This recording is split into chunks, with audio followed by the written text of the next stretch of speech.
How y'all doing? Ready to get the stove started? Well, let's.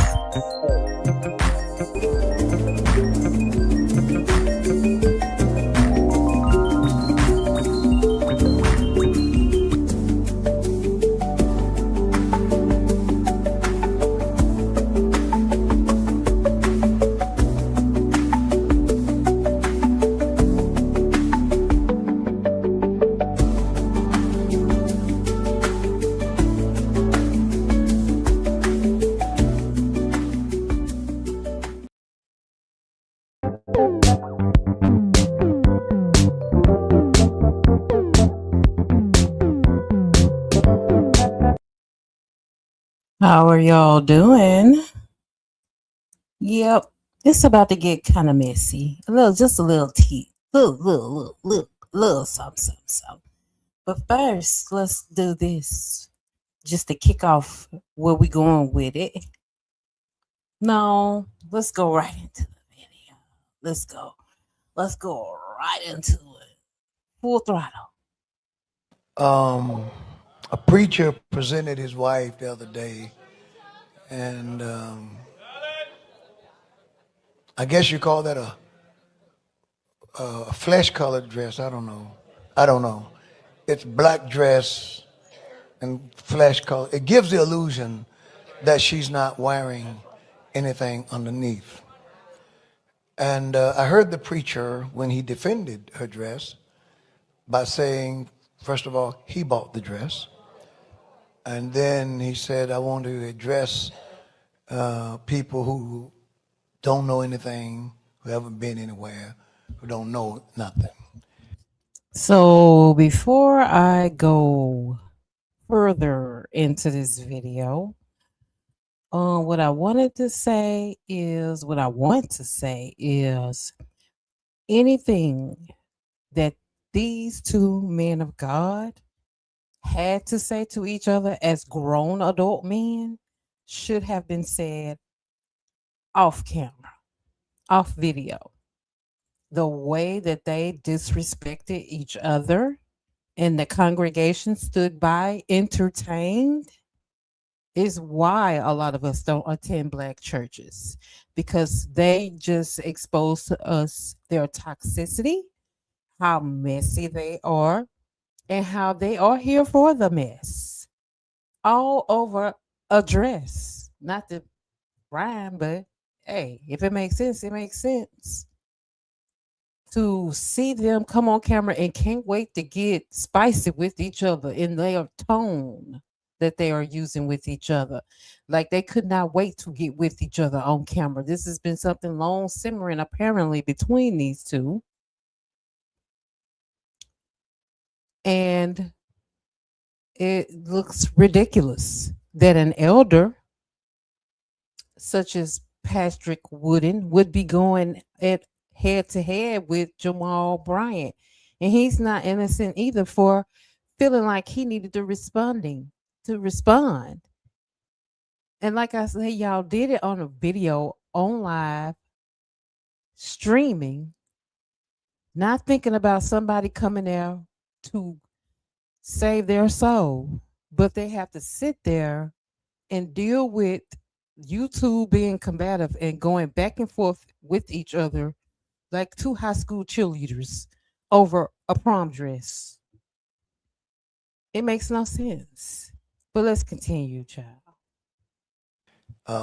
So I guess our objection to a man of the cloth presenting his wife in public looking like a $2 whore. Two. Two. At least two. Now, I didn't say she was. I'm not talking about her. My statement is not about her. My statement is about him. I said he presented his wife, and he said he bought the dress. Those are his words, not mine. And there is nothing classy.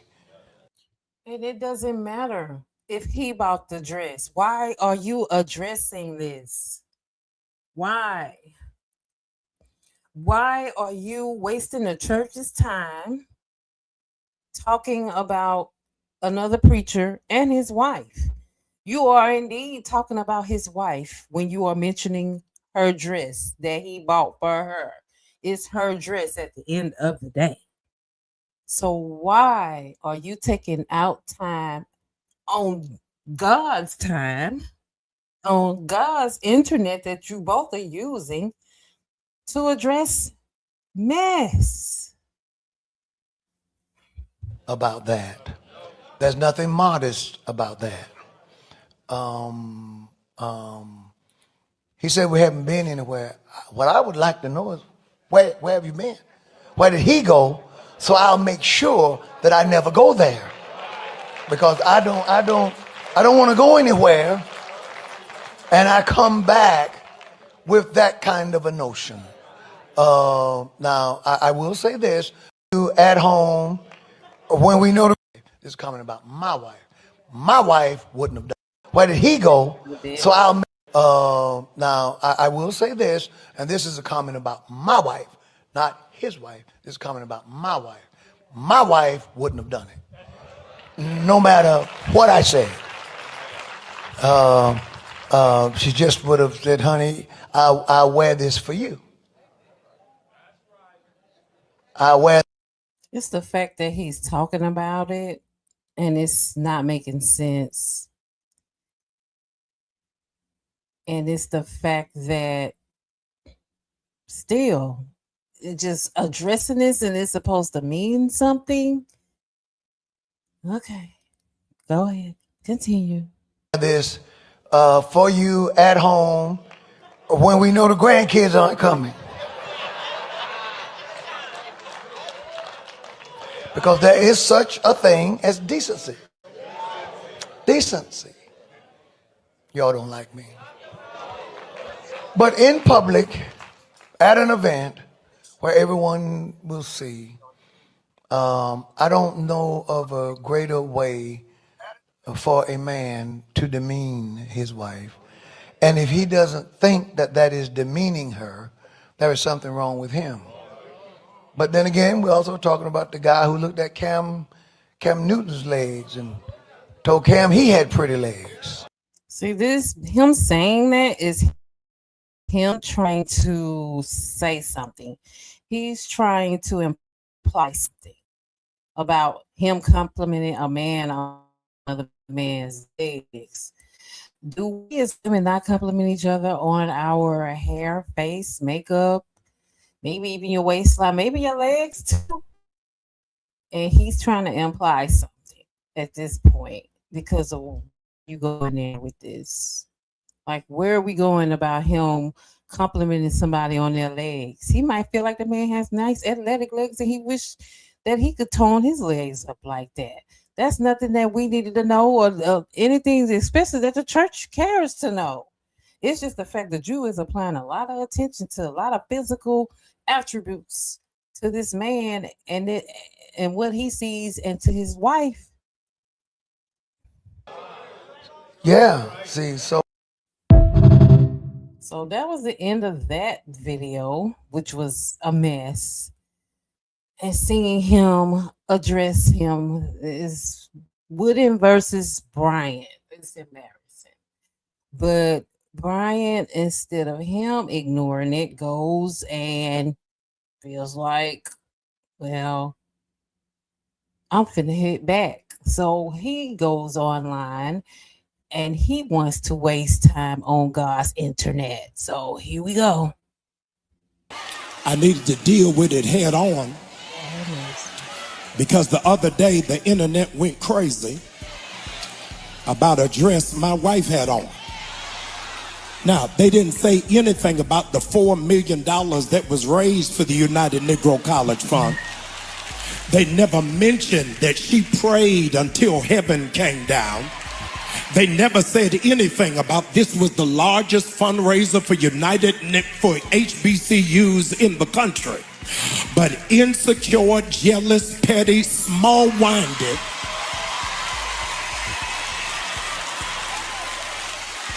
and there he goes, calling names, which doesn't make it any better. It just got worse and worse. Instead of them finding a mediator between them to work this out and not come on the internet. I'm gonna tell you right now, if people start coming to either of their churches, if they see more of a uptick in their churches, it's only because people are there for the mess. They're not there to really hear the word because apparently they don't have time to give you the word because they're too busy addressing each other and implying things about each other. So there's that on trying to become a member. I mean, if it was me, I'm just to listen to what reply because I've been doing so far is replying to each other. And like people start coming there, if it's an uptick, it's because they're coming for the mess, unfortunately. People got in their feelings and set up a false barometer of holiness based off of a dress. Now you got to help some people because some people have embraced the full knowledge of ignorance without any assistance for understanding. The dress was not see-through. The dress was flesh color. But because you ain't never been nowhere and ain't never been exposed to nothing,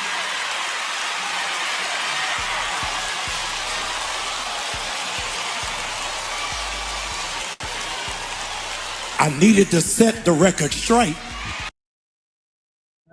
And so we in the church to impress each other about talking about nobody never been used to anything, which means you make that would make a follower in your church feel like, well, hell, I don't have anything either. I'm broke. I'm in here trying to tithe, and sometimes I have all I need to have to you. And so hearing you say that is like you don't realize the people, some of them people you preaching to, everybody in there ain't rich.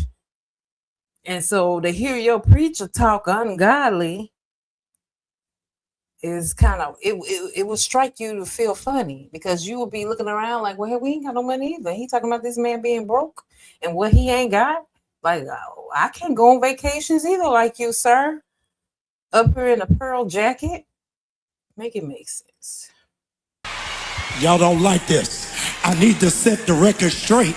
I bought the dress. And I like it. I don't care whether you like it or not. She ain't mad to y'all. She mad to me. Okay, and that was the end of that video, child. What a mess. Ugh. And so that was the end of that mess on that. And I don't have respect for neither one of them because they both got on here. And instead of, like I say, addressing each other head on one, they decided to get on God's internet and address each other in a congregation full of people, a full congregation for people to hear and to hear them, the congregation people cheering it on. Like I say, let you know that that is not a church to be taken seriously because you have two preachers, one addressing another man's wife about a dress, calling and saying she looked like a $2 whore because that's how he presented her. And then the other preacher comes on, Brian comes on and says, she doesn't look like that because I brought her the dress and I like it and I brought it to see her in it. And it's like, it's a whole lot of mess and it's toxic. And I don't see how, like I say, how anybody would want to go to these church unless you subscribe to the mess and unless you love being in the company of just being able to see that, because I don't see how people can let that go by and the congregation not pull them aside, put that on video, on live stream and do this, and the church not feel ashamed.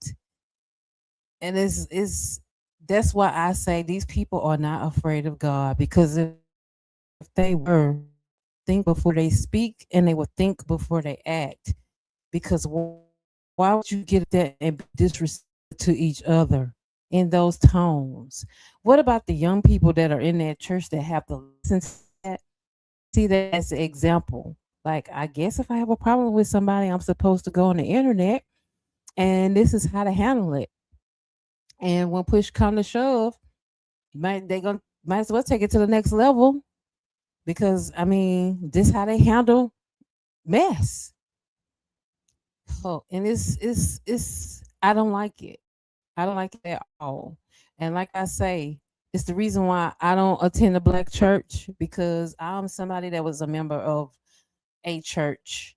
And I remember my neighbor needed help with her rent, and she tithed like a lot of money, like a lot of money. She told me how much. It's a lot. A car, the cost of a brand new car is her tithe. And she went to them just for them to help her with her rent because she got behind. And do you know people did not help her? And I hear a lot of people say that often, that they do not help you as much as you tithe. And they will go back and look under your name, if you remember. It's from what I've heard from people, and see how much you tithe and base them helping you off of your tithing. And it doesn't matter, because everybody in that church is tithing, and that money is for the members and for them if they need help, because that's somebody that is continuing to tithe. So why would you be going back in a book looking at how much they tithe when they giving you all that they have? And they did not help her. She wound up losing her house, and that was the best neighbor that I ever had.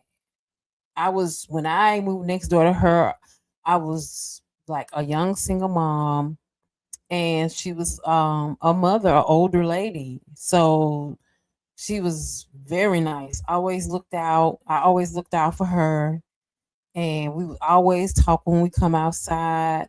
And it was just sad for me to see her go. And every day until this years later, and I still think about her, because I tried to help her and she didn't want my help. She just felt like the church should have helped. The church should have helped her, and she was gonna do what she had to do, and she did. And she later on we wound up running into each other, and she had went back to school and got her nursing license. And I'm so glad that she's doing good. She stays in another state, so she's doing real well for herself. And that's why I feel the way I feel about the church. Also, I wound up going to another church after I left that church, because that church wound up needing check stubs and all this other stuff. And then they started feeling like they were celebritized, because they started having the local celebrities in the church. So they started getting big headed, and they would be all, I mean, he would just come to church all brand new. Like, it was just for the glitz, the glamour, and the fame. The spotlights might as well should have been going off like how they go off in Hollywood when he get off and walk down the carpet. That's how it was, and how it still is. And he's a bishop also, so says a lot about that. So the next church I go to is one where my friend that I worked with went to, and same thing there. It was celebritized. It was all about fashion, who got the best car, um, who has the most money, um, who's doing this, who's doing that. I just didn't like it. It just wasn't a community. Church wasn't a community, and it wasn't a village. It was just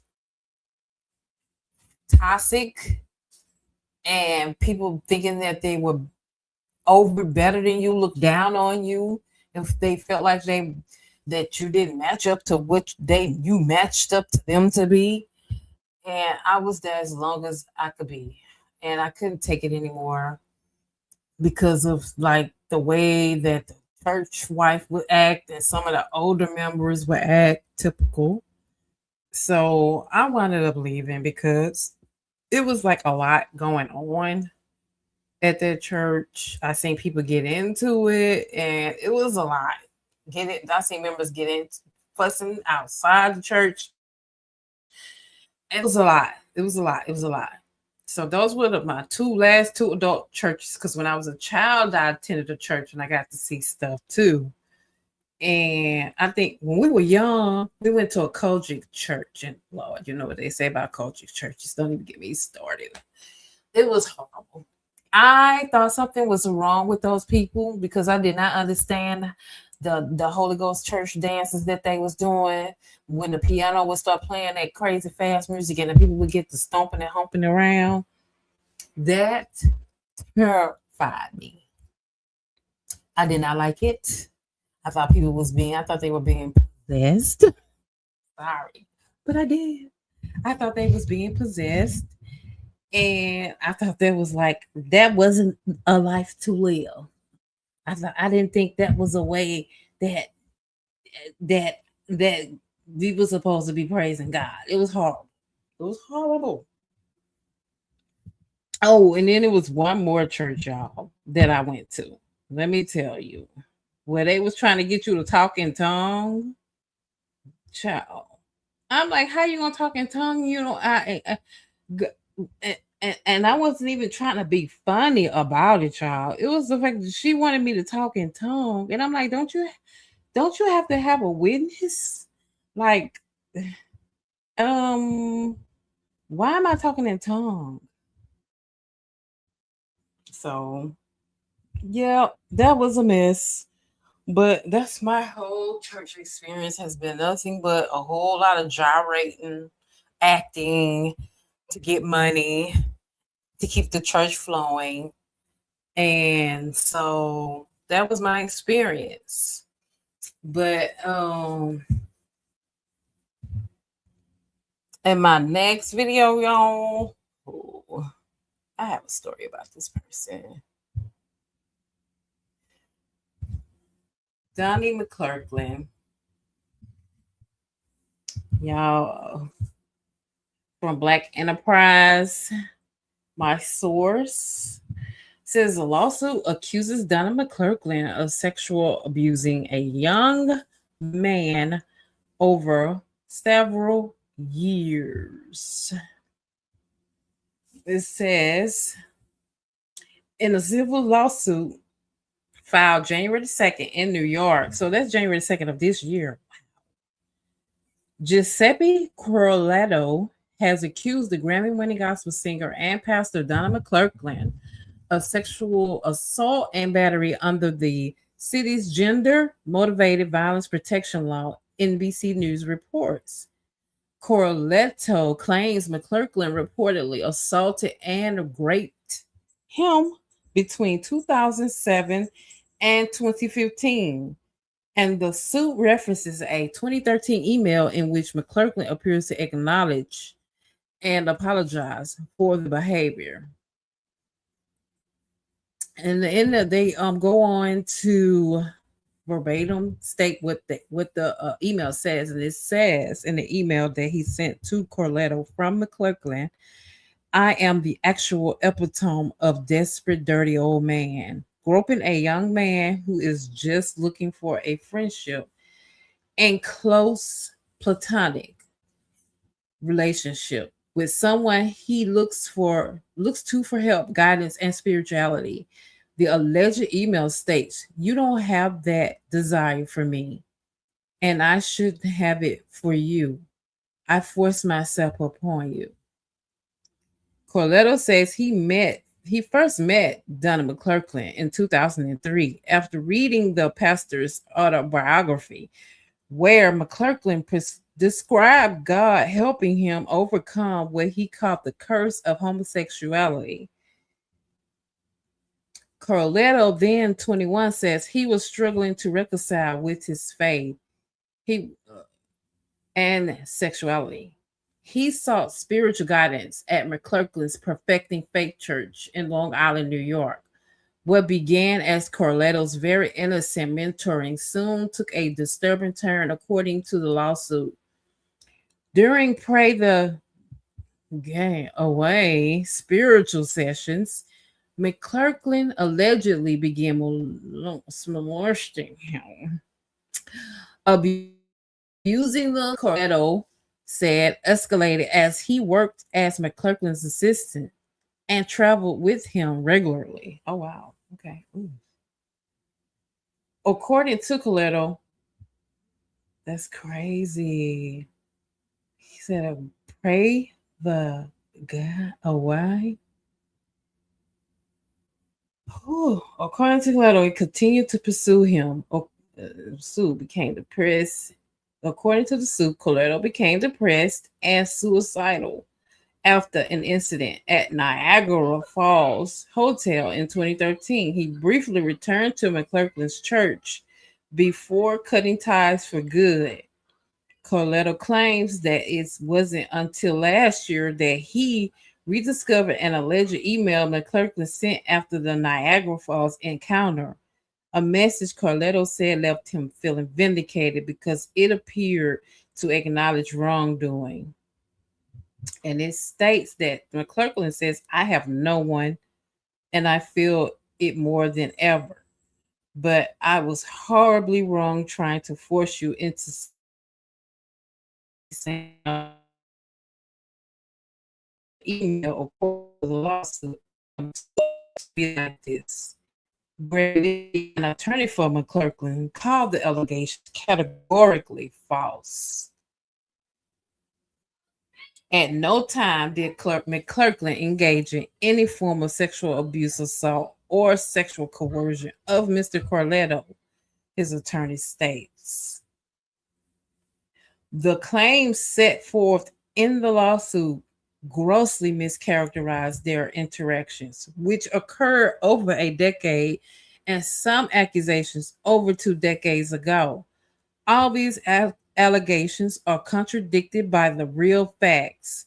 The suit was filed under New York City gender motivated violence protection law, which temporarily extended the window for survivors to bring sexual abuse claims. Although the 2 year filing period closed in March 2025, some cases continue under tolling agreements that granted additional time.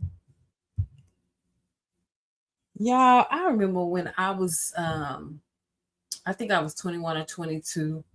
I worked at a casino um as a hostess slash server, and I met Donnie McClurkin. Ironically, it's crazy that this will be about him. That's why I'm so shocked. And I don't know, I feel sad and I feel bad because I feel like if you can't come out and you using these things as an excuse of feeling like you shouldn't have to feel alone if you have God as your leader and as your reference and as your understanding, that people will accept you no matter what. I would accept him because everybody is familiar with all his songs. We've all used his songs as motivation in our own personal lives. I have when I've been through something. I am also a SA victim, so I understand what it is to feel a certain way. I felt alone until I spoke up. I don't think it's safe and I don't think it's healthy to let yourself feel alone. I think that the church has made him feel like he can't feel or have a feeling about knowing that he is what he is. If you're praying something away and it's the feeling is still there, then that is what it is. It's not for you a bad thing. It's you see it as a bad thing. And I just feel like with all this coming out, like with the Tyler Perry situation, y'all just gonna have to go ahead and come on out the closet. I'm just gonna say it like that. Y'all just gonna have to go ahead and come on out the closet because y'all can see it. And at this point, I don't want to say we know it, but we know it. It's not a laughing matter. This is very serious. Stop denying yourself who you really are so that we can go ahead and get along with the fact that you are who you are. Now, if you're not and you're not attracted to either or, then you might just be asexual, what they call it, pansexual, where you're just not attracted to anybody. Maybe you were just trying to have an experience, but you was letting him know that you felt a certain way. You felt a certain way, and I just feel like you was put in a position where you said you was raped as a young boy, and I am so sorry that happened to you, Donnie. And that is very a severe thing that happened to you. And I almost want to ask, did you ever get help though? Did you ever come to resolve about that? Because sometimes when you're going through a situation like that, it can, instead of you trying to keep it all inside, it can wind you up turning you into the very thing that you're running from. And I just feel like I hope that you got a lot of therapy and a lot of help. Besides trying to pray something away, I hope that you got help that help you come to a resolution and a finality, because I feel like you feel that if I say something about it and I come forth about it, then it might make you want to do something to yourself. When you should not be ashamed of who you truly are. I feel like if this isn't true, then let it be known. Let it be known that you made a severe mistake. I mean, you put it in the email already. We read the email and what it detailed and everything. And it was a lot. It was a lot in the email. So a lot of stuff. And let me see if I can get it big. There it is.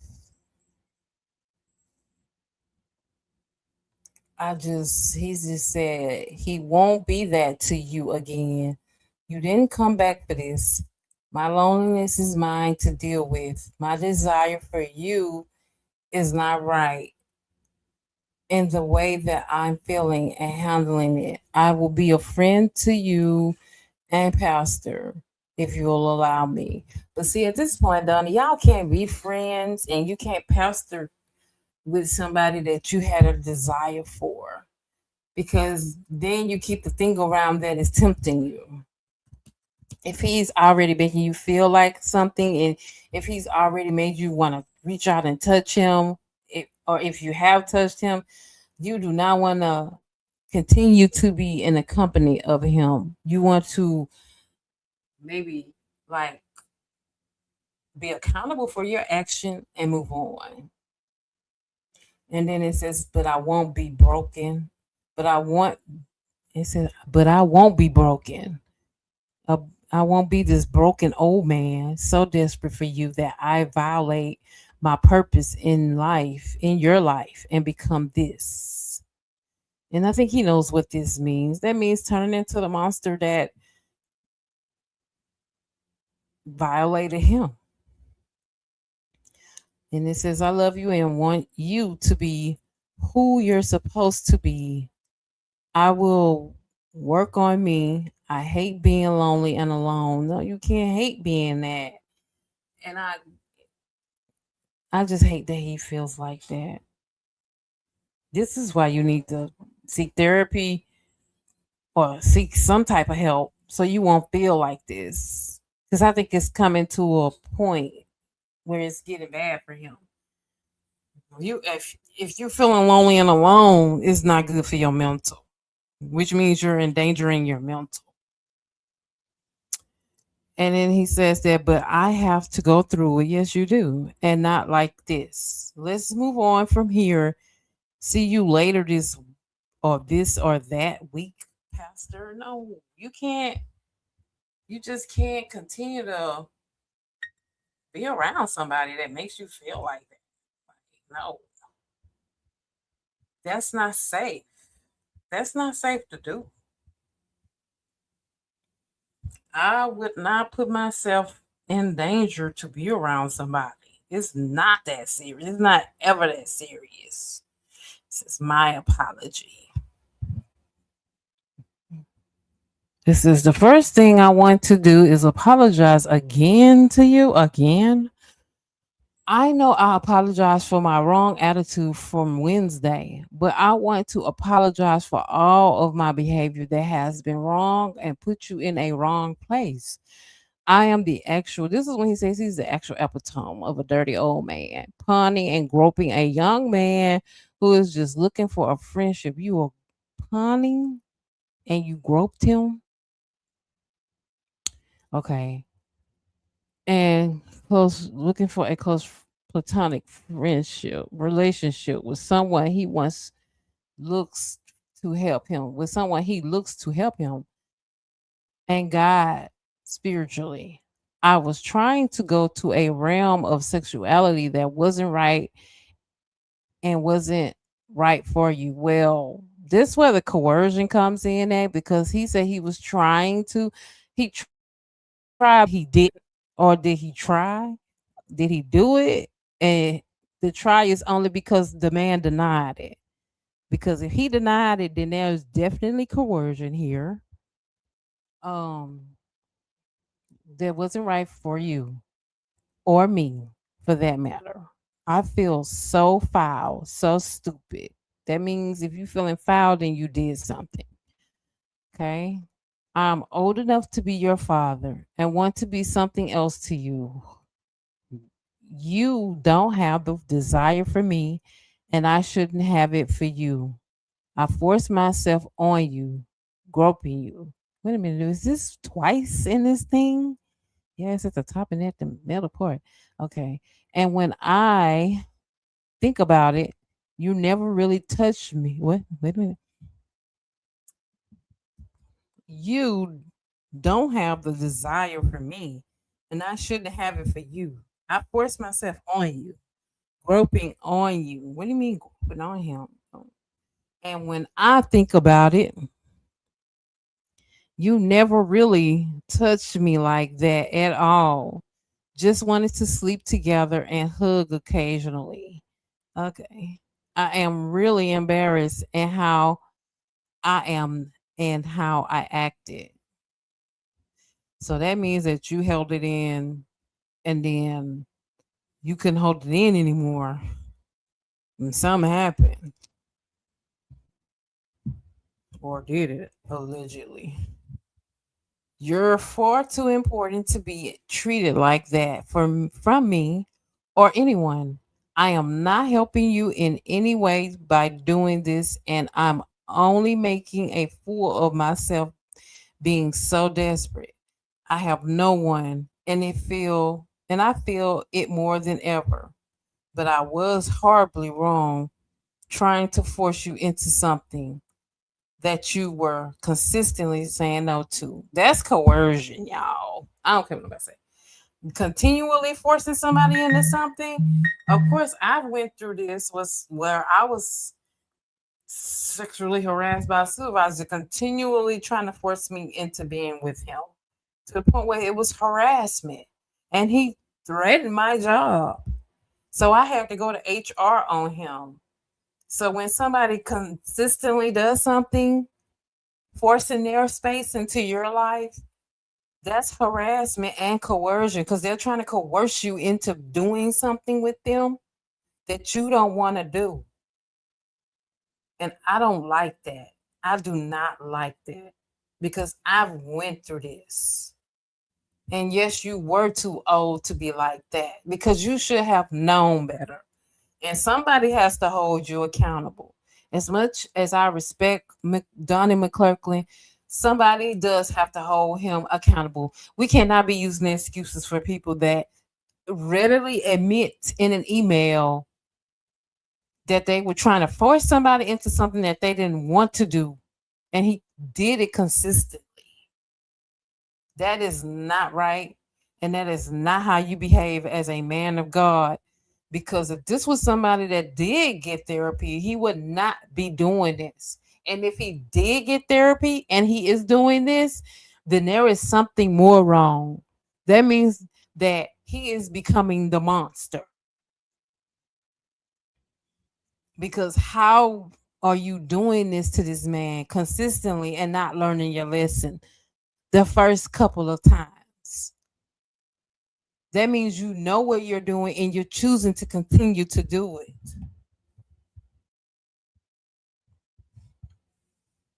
This is what happens when you don't come out and admit who you are in the beginning. Yeah, something happened to you when you was a little boy.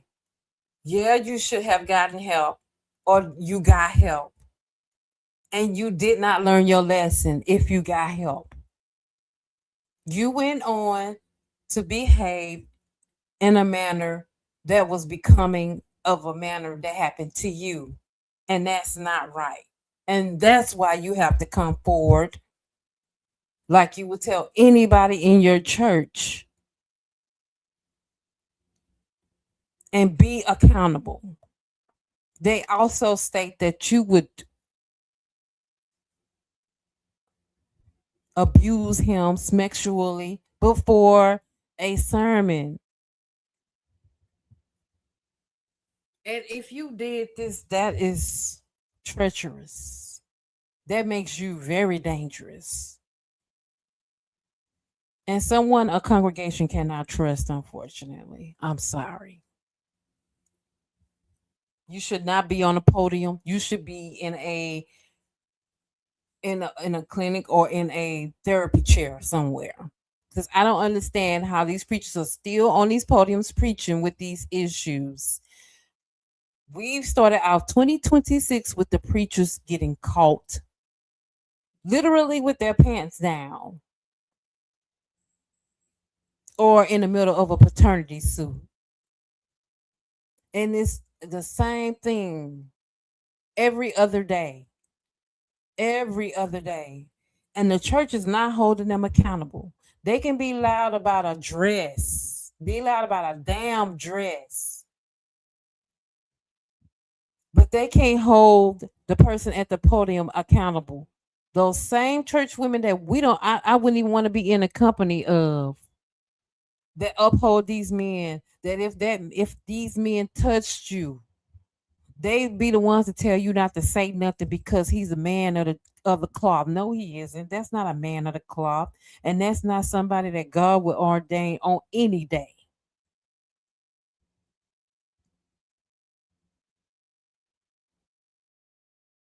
So the fact that these churches are allowing these people to still be on the podium, all while they're enduring these cases and accusations, is a practically it's an I don't want to say that word. It's shameful and disrespectful to the young kids that are in that church, to the preteens and the teenagers that have to be raised up with that same mentality. That if you do something wrong as a preacher or as a member of this church, we're gonna cover you. And I thought that was in the Bible that you don't cover evil. That's why this is their season. This is their year of reckoning. You cannot buy God's favor with tithe. Don't think that any amount of money will cause him to look the other way, because it won't. They'll tell you that God sees all and know all, and not believe it. Because if they believe that, they wouldn't do the things that they do. They wouldn't be sleeping with the members of the church and having these babies and then getting up on the podium and tell them God's grace has me up here and God's grace is the reason why I'm divorcing my wife. But if it was the wife, they would tell that same wife not to divorce her husband by God's grace. See how that doesn't work? See how that doesn't make sense? They want grace and favor for him, but not for you.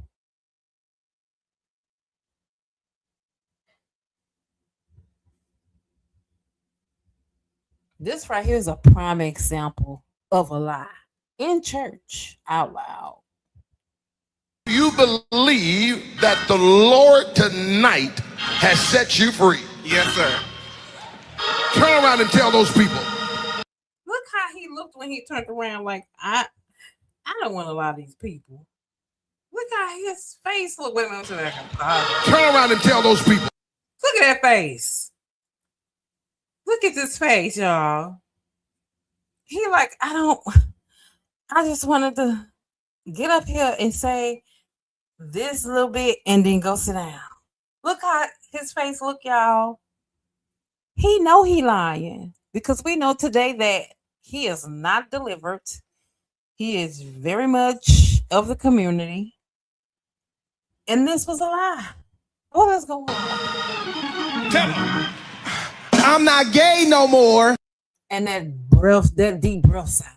Oh my God. Child. He like, did you hear that? Let me go back. Watch this. Tell them. I'm not gay no more. I am delivered. I don't like men no more. I said I like women. Women. It don't take all that, child. Just say you want a beautiful wife. And that's it. We don't need all that Luther Vandross. I said women. I'm not gay. I would not date a man. I would not carry a purse. You won't?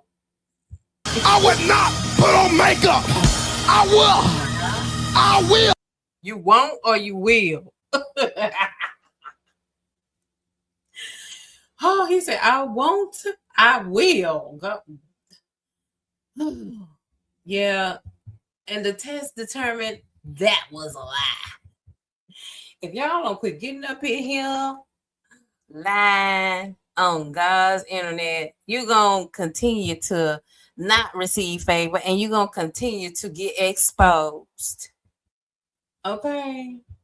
And on that note, like the video, subscribe to my channel, and I am out of here. Peace. Bye.